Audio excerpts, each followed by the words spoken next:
हर हर महादेव, जय शिव शंकर। आज की हम कथा में जानेंगे पांडवों की और बर्बरी की भेंट। कुछ समय के पश्चात काल बीतने पर पांडव लोग जुए में हार गए और विभिन्न तीर्थों में घूमते हुए उस शुभ तीर्थ में भी स्नान करने के लिए आए। वहाँ चंडिका देवी का दर्शन करके मार्ग में थके मांदे होने के कारण कहीं बैठ गए। पांचों पांडवों के साथ द्रौपदी भी थी। उस समय चंडिका का गण भी वहीं विराजमान था। बर्बरीक ने वहां पधारे हुए पांडव वीरों को देखा, परंतु वह उन्हें पहचानता नहीं था। पांडव भी उसे नहीं पहचानते थे, क्योंकि जन्म से लेकर अब तक पांडवों के साथ उसकी भेंट हुई ही नहीं थी। कथा कहती है, पांडवों ने अपनी गठरी आदि वहीं खोल दी और प्यास से पीड़ित होकर जल की ओर देखा। तब भीमसेन कुंड में पानी पीने के लिए घुसे। उस समय युधिष्ठिर ने उनसे कहा, भीमसेन, तुम कुंड से पानी निकालकर बाहर हाथ पैर धो लो, उसके बाद जल पीना, अन्यथा तुम्हें बड़ा दोष लगेगा। भीमसेन के नेत्र प्यास से व्याकुल हो रहे थे। उन्होंने युधिष्ठिर की बात बिना सुने ही जल पीने की इच्छा से कुंड में प्रवेश किया। जल देखकर उन्होंने वहीं पीने का निश्चय किया और शुद्धि के लिए मुख, दोनों हाथ और दोनों पैर धोए। भीमसेन जब इस प्रकार पैर धो रहे थे, उस समय सुहृद यानी बर्बरीक ने ऊपर से यह सत्य वचन कहा, ओ दुर्मते, तुम यह क्या कर रहे हो? तुम्हारा विचार तो बड़ा पापपूर्ण लगता है। ओ, तुम देवी के कुंड में हाथ पैर और मुंह धो रहे हो। मैं देवी को सदा इसी जल से स्नान कराता हूँ। मल से दूषित जल को तो मनुष्य भी नहीं छूते, फिर देवता उसका स्पर्श कैसे कर सकते हैं? तुम इतने बड़े मूढ़ हो, तब तीर्थों में तुम क्यों घूम रहे हो? कथा कहती है, भीमसेन ने कहा, क्रूर राक्षस धम, तुम क्यों ऐसी कठोर बातें कहता है?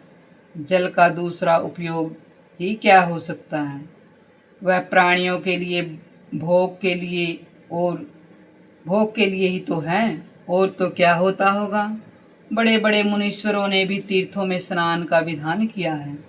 अंगों को धोना ही तो स्नान कहा गया है। फिर तू मेरी निंदा क्यों करता है? यदि स्नान और अंग प्रक्षालन न किया जाए तो धर्मात्मा पुरुष किस लिए पूर्त धर्म का अनुष्ठान करते हैं? क्यों बावड़ी, कूप और तड़ाग आदि बनवाते हैं? सुहृद यानी बर्बरीक बोला, निसंदेह तुम्हारा यह कथन सत्य है कि मुख्य तीर्थों में स्नान करना चाहिए, ऐसी विधि है। परंतु जो नदी आदि चर तीर्थ हैं, यानी जो बहने वाले तीर्थ हैं, जिनके जल बहते रहते हैं, उन्हीं के भीतर प्रवेश करके स्नान आदि करना चाहिए। कूप, सरोवर आदि स्थावर तीर्थों में तो बाहर से खड़े होकर ही स्नान आदि करना चाहिए। स्थावर तीर्थों में भी वहीं भीतर प्रवेश करके स्नान करने का विधान है। जहाँ भक्त पुरुष देवता को स्नान कराने के लिए जल न लेते हों, तथा जो सरोवर देवस्थान से 100 हाथ से भी अधिक दूर बनाया गया हो, उसके भीतर प्रवेश करने का भी यह क्रम है कि पहले बाहर ही दोनों पैर धोकर फिर कुंड में स्नान किया जाए। कथा हमें यह शिक्षा दे रही है कि सिद्ध कुंडों में पहले बाहर पैर धोकर फिर अंदर जाना चाहिए। क्या तुमने ब्रह्मा जी का कहा हुआ श्लोक भी नहीं सुना कि जो जल में मल, मूत्र, विष्ठा, कफ, थूक और कुल्ला छोड़ देते हैं, वे ब्रह्म हत्यारों के समान हैं। बोले शंकर भगवान की जय। इसीलिए ओ दुराचारी, तुम शीघ्र जल से बाहर निकल आओ। यदि तुम्हारी इंद्रियां तुम्हारे काबू में नहीं हैं, तो मैं तुम तीर्थों में किस लिए घूमते हो? कथा में यह शिक्षा दे रही है कि इंद्रियों को वश में करके ही तीर्थों की यात्रा करनी चाहिए। नादान जिसके हाथ पैर और मन भली भांति संयम में हों, जिसके द्वारा समस्त क्रियाएं निर्विकार भाव से हो जाती हों, वही तीर्थ का फल पाता है। मनुष्य कर्म के द्वारा यदि 2 घड़ी भी जीवित रहे तो वह उत्तम है, परंतु उभय लोक विरोधी पाप कर्म के साथ 1 कल्प भी आयु है तो उसे स्वीकार न करें। कथा हमें यह शिक्षा दे रही है कि मनुष्य जीवन में हमें अच्छे कर्म करते रहना चाहिए। भीमसेन बोले, कौवों की तरह तेरी काएं काएं कर्कश ध्वनि से भरे मेरे तो कान बहरे हो गए। अब तू अपनी इच्छा के अनुसार यहाँ विलाप कर या चिंता के मारे सूख जा, मैं तो जल पीकर ही रहूँगा। सुहृद बोला, यानी बर्बरीक ने कहा, मैं धर्म की रक्षा करने वाले अक्षत्रियों के कुल में उत्पन्न हुआ हूँ, अतः किसी प्रकार भी तुम्हें पाप न करने दूंगा।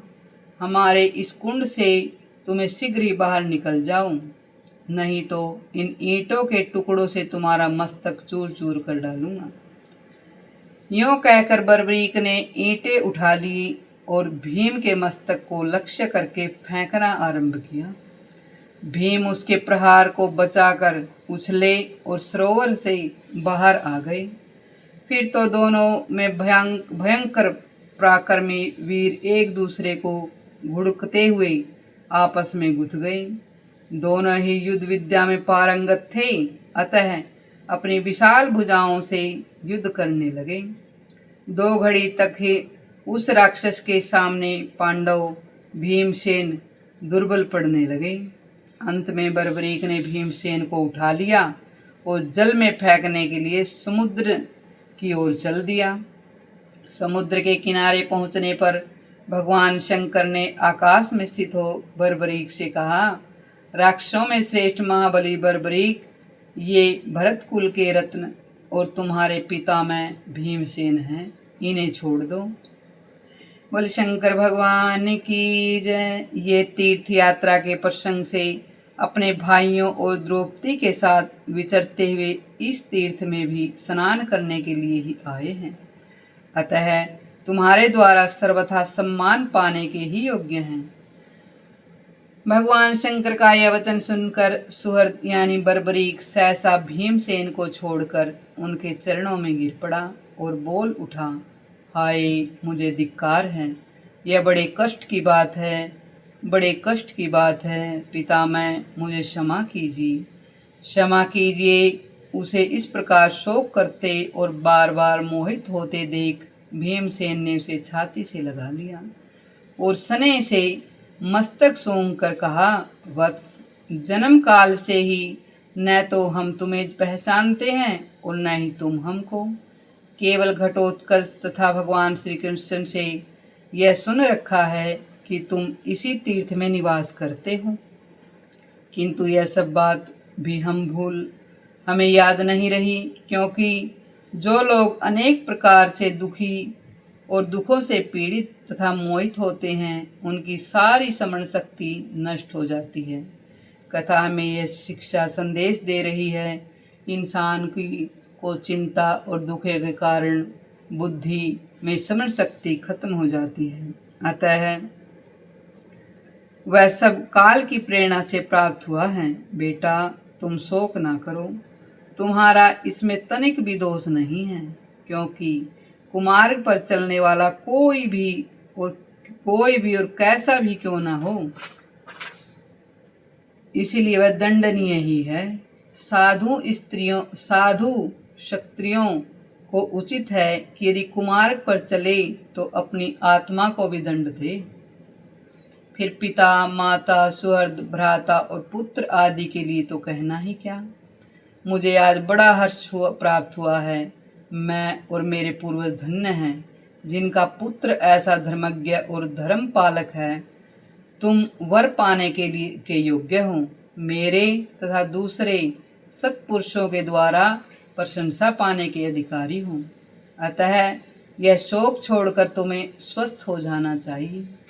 बोली शंकर भगवान की जय। बर्बरीक बोला, पितामह मैं पापी हूँ, ब्रह्म हत्यारा से भी अधिक घृणा का पात्र हूँ। प्रशंसा के योग्य कदापि नहीं हूँ।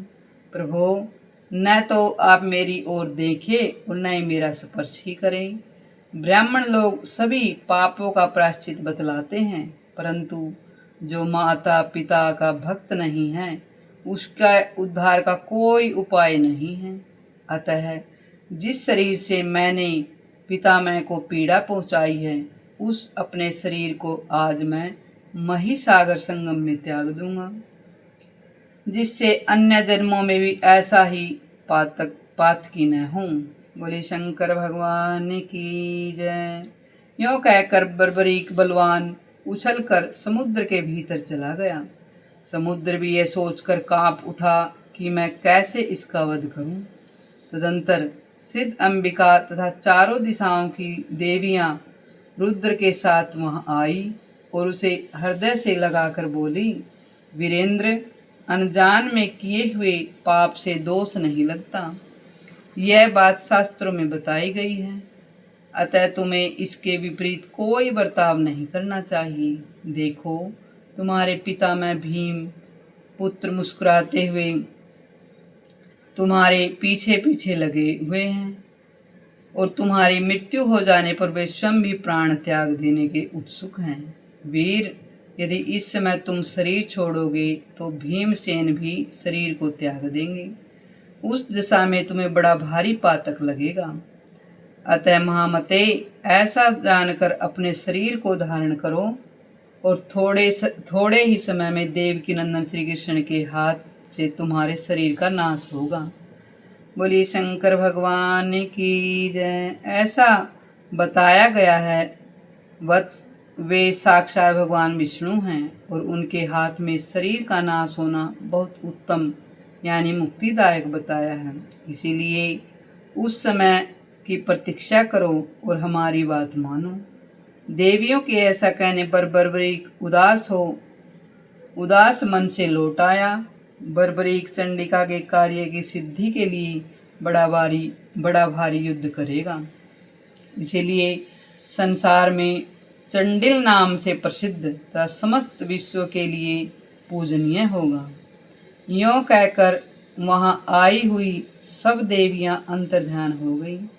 भीमसेन भी बर्बरीक को साथ लेकर आए और अन्य पांडवों से भी यह सारा समाचार कह सुनाया।